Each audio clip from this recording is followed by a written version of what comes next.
Members of God's heavenly host, divine beings created to serve in the spiritual realm, have rebelled. They abandoned their proper domain and crossed a boundary God never intended them to cross, uniting with humanity. The offspring of this unnatural union became a race of giants, mighty men of old, famous for their strength and valor. Humans, in awe of their power, began to follow them. Some even worshipped them.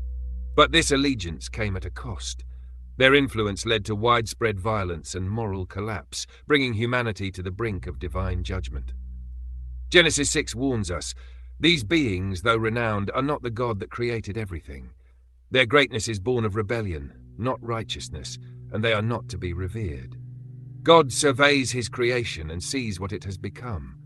The earth also was corrupt before God, and the earth was filled with violence.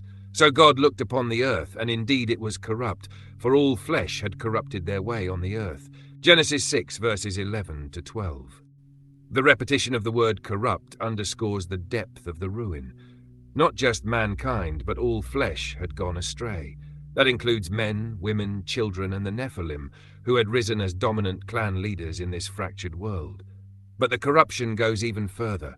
When the flood comes, even the animals are destroyed. Why? While humans and Nephilim were morally responsible, animals are not. Yet Scripture implies that even they had become part of the problem. From the beginning, man was appointed as caretaker of creation, God's image on earth, charged with naming and nurturing the creatures under his authority.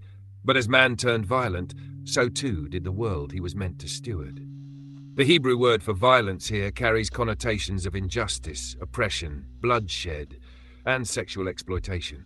The Nephilim, mighty and unrestrained, used their strength to wage war and dominate the earth.